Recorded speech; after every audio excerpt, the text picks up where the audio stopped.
You're wondering what could be the worst part about living in Surrey, British Columbia. This video is exactly to teach you that. And I get it. You maybe don't know the area well, you're considering moving here, and you think it's just like any other BC community. You think BC, you think mountains and lakes and rivers and streams and bald eagles flying through the sky. And living with Canadians, good, incredible, humble, great Canadian people. Well, it's true. Surrey can be great. Living in Surrey can be great. There's many amazing things that Surrey has to offer. In fact, I live here. I moved my family back to Surrey during 2020, and we absolutely love living here. But there is some things that I kind of forgot. Some things that, well, they drive me a little bit crazy about living in the city of Surrey, and had I remembered them initially, I might not have decided to come back here at all. These are a few big secrets about living in Surrey that might drive you absolutely nuts as well, and might make you decide to, in fact, even call another area of British Columbia home. And I know how you're feeling when you're thinking about moving somewhere. You're feeling reluctant. You're feeling cautious. You're feeling uneasy. I get it. You don't want to make a mistake about relocating to anywhere where you're potentially going to be unhappy. This was me too when we moved back to Surrey, and if I could wave a magic wand, I would definitely love to change some of the things in today's video. I'll make you a deal too. If you spend the next 10 minutes or so with me, I'm not going to share just the worst part about living in Surrey. I'm going to share 3 of the worst parts about living in Surrey, BC. These are things that I absolutely hate. Did I just say hate? That might be a little strong, but they're pretty bad. And you can see if Surrey is the right community for you and your family to call home. So if that sounds good, let's get into it. Hey, it's Darren here. If you're thinking of moving to Surrey, White Rock, or any of the surrounding suburbs, subscribe below so you can be the first to learn about the market and the areas. And like so many others, we've helped in the process of buying or selling a home. If you need help in the process, whether it's today or 6 months from now, use the link in the description to book a time to speak with me. We'll help you make sure that your move is the absolute best that it could ever be. Let's talk about the first thing on our list. And this goes with a little bit of a story because I'm a little bit sensitive to it right now. I don't know if you can see this, but I just broke my finger, and compared to the other hand, it's pretty ugly.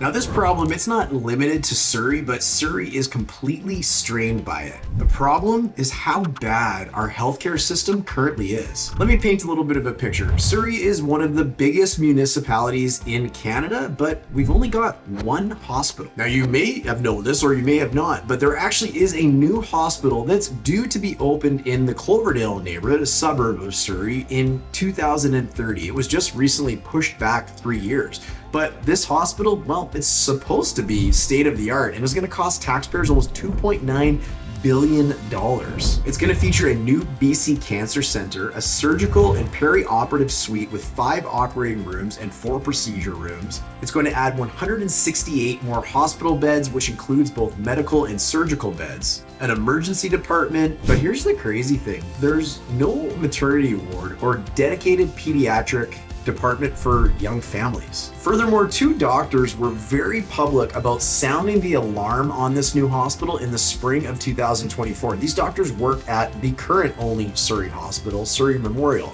This is what they had to say. They wanted to see immediate concrete action to address the city's healthcare crisis, saying the new hospital won't meet the region's current needs. In fact, data from the Surrey Hospital Foundation shows Surrey is the only major city in Canada whose healthcare system is unable to treat the 3 leading causes of sudden death: heart attack, stroke, and trauma. So we can't deal with those things, and we don't even have a maternity ward going into this new hospital. A community that has tons and tons and tons of young families, well, guess what? There's more. Surrey sees nearly 1,400 transfers a year, with most patients taken by ambulance to the Royal Columbian Hospital in New Westminster. The top 3 reasons for this transfer were heart, stroke, and pediatric specialty care. Now that is only obviously one part of healthcare. There is so many facets to what healthcare could involve, but let's talk about if you are relocating to British Columbia and your family, or you are in need of a family doctor. Well, we've got major struggles in that area as well. Back to my own personal example, when I broke my finger, it was going to take up to 3 weeks to be able to see my own family doctor. So why is this such a problem? Why is this shortage or these delays so bad? Hey, real quick, I don't run any ads on my videos, intentionally anyways, and put in about 8 hours every week trying to bring you the very best content there is while keeping it somewhat entertaining too. The only ask that I have is that you help me spread the word on my videos so we can help more home buyers and sellers be wildly successful with real estate. Get it right the first time and dodge all the ways that people typically get burned when they buy or sell a home.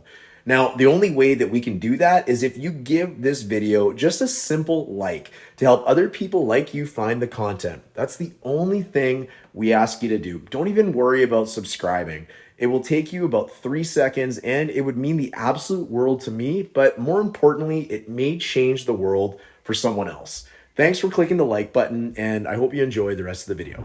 Well, let me start by saying BC in Canada has the longest wait times to see a doctor at a walk-in clinic. That's not good. We don't want to win that one. In 2023, the wait time to see that doctor was 93 minutes, and that doesn't include how long you maybe had to stand in line to get the appointment in the first place. It's not uncommon to pull up to a walk-in clinic and see a lineup way off of the sidewalk of people who are just trying to fight to get an appointment later that day. So if you're not there early, you might miss your chance. Furthermore, it's estimated that more than 270,000 people are waitlisted on BC Health's Connect registry just to get a family doctor. And there is an estimated 900,000 BC residents who are currently without a family physician.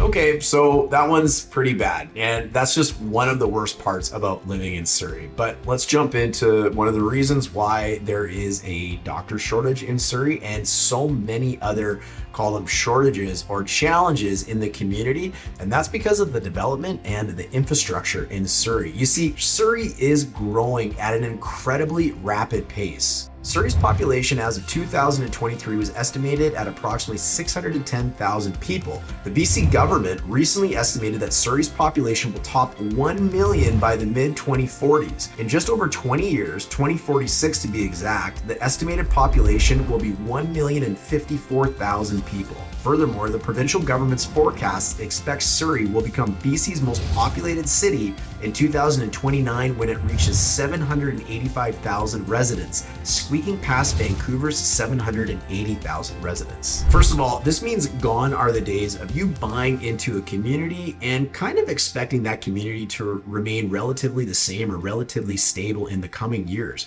For better or for worse, the city is growing at a rapid rate, but that comes with major challenges. Many of these major challenges we're already experiencing, and with so many more people coming, those are likely only going to get further exacerbated. All these people, well, that means a lot of development on the way. It is not uncommon to be traveling through the city of Surrey and be stopped at multiple locations as you wait for construction to complete and let the cars go through.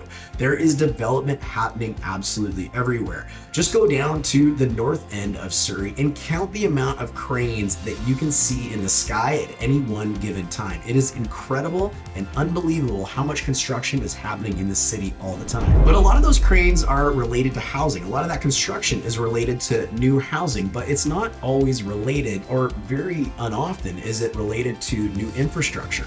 I want you to think about schools, parks, grocery stores, commercial areas, kids' activities, the list goes on. There's so much more to consider. And I want to share with you an article from my local newspaper, the Peace Arch News. This is what they said. If Surrey does become the largest city in BC, federal and provincial governments will have to realize that services and infrastructure need to keep pace. It is astonishing that the construction of a second hospital in Surrey is only beginning now in Cloverdale. It also remains puzzling that the province is not fast-tracking construction of new schools given its own population projections and housing policies. That's obviously not overly glowing. Now, check out this CBC article. As the largest and fastest growing school district in British Columbia, Surrey's boom is straining its schools, pushing it to try unconventional options to accommodate the surge. Clusters of portable classrooms have become a familiar sight. Some schools have rejected in-catchment students for lack of space. This fall, a third of Surrey's high schools will extend the school day, creating an additional learning period and boosting capacity by 15%. Worth mentioning, parents went absolutely mental over this. They hated the idea. Approximately 83% of its 124 schools are over capacity, with the district's overall utilization rate, which is the number of students enrolled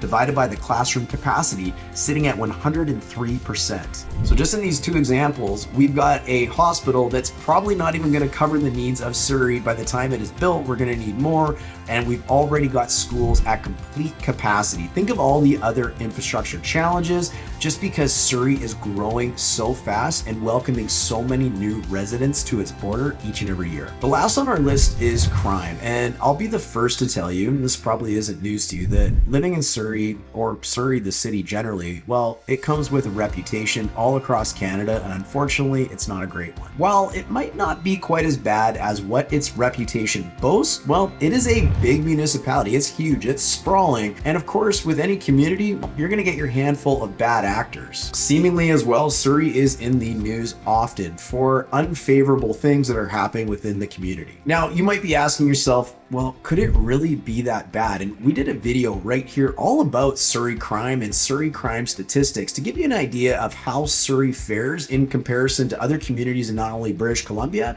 but in Canada. But let's give you some Cole's notes from that as well if you don't want to do the real deep dive. The website Numbeo shows that crime in Surrey has been trending downwards over the years, but rates Surrey with a 64.26 crime index and a 35.74 safety index. You might notice that the crime index, well, it's in red territory. I'm actually going to lean on Statistics Canada to give me a little bit of a better idea of where Surrey fares compared to other areas in BC and Canada. In 2022, Stats Canada had a release that Surrey scored 98.84 for the crime severity index, slightly above Vancouver, but below the BC average of 100.37. Langley, on the other hand, was the highest community in British Columbia at 229.54.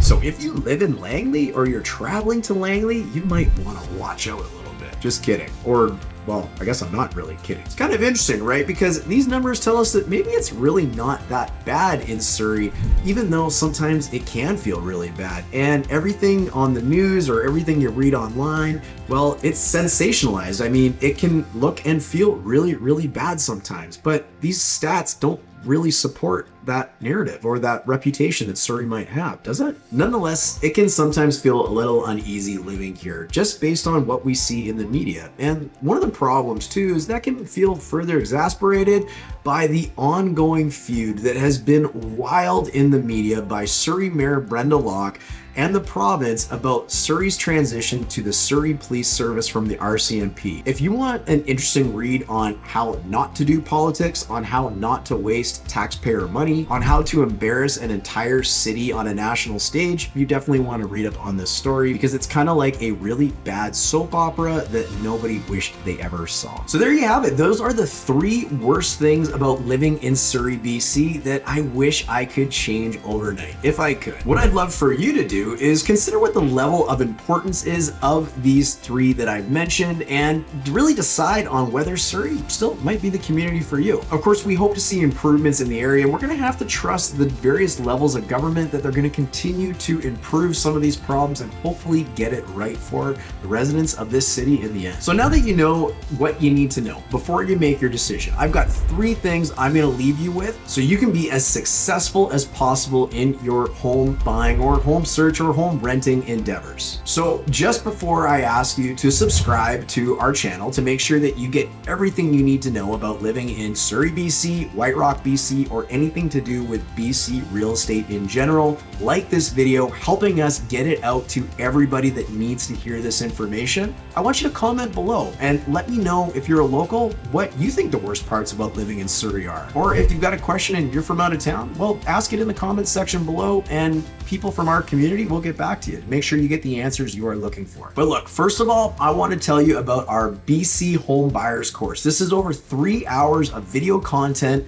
meant for anybody in British Columbia to successfully buy a home, avoid all of the pitfalls that can go along with that, and learn how to negotiate like a pro.